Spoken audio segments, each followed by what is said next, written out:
Good morning, everybody. Happy Thursday.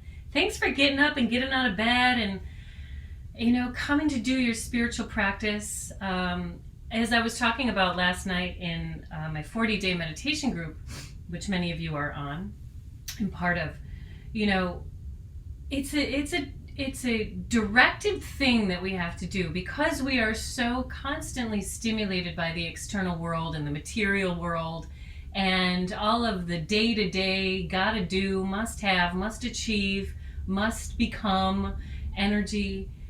We have to really make directed action to take time for our spiritual practice, because that time that otherwise we would dedicate to spiritual practice can easily be vacuumed up by anything and everything else in the world around us that sort of continues to perpetuate our over affiliation with the doing and the achieving energy that is constantly kind of coming down on us in a way in the material world, right? There's this constant notion that we are being fed directly and subliminally that we must become and we must do and we must achieve and we must succeed and we must compete and we must, survive.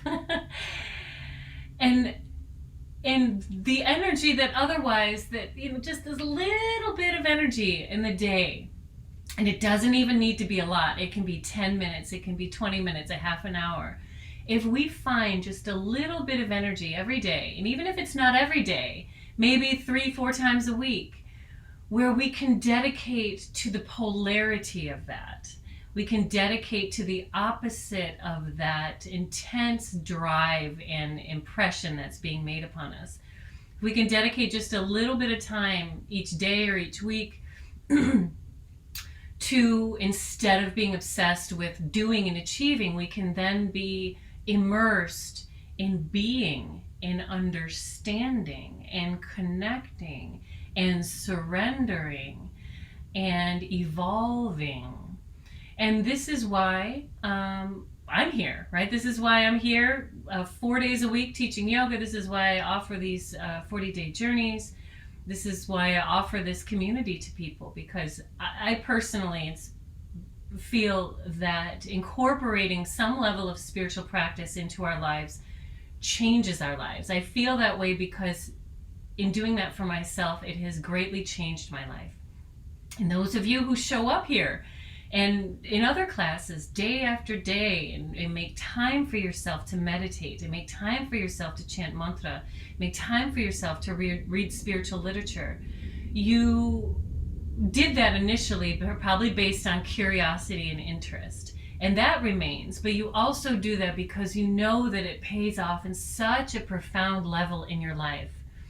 We don't need to spend equal amount of time in our spiritual practice as we do in the operation of our material lives, right? If we did, maybe we would be living as a monk in an ashram, and we'd have a whole completely other set of circumstances and values and drives within our lives.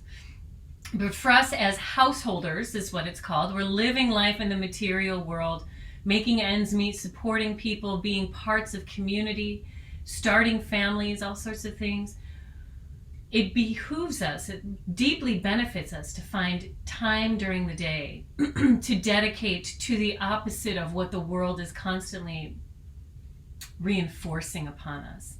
Because I think as human beings, we need to nurture the spiritual side of our lives. We need to come to understand the undying aspect of ourselves while we are alive.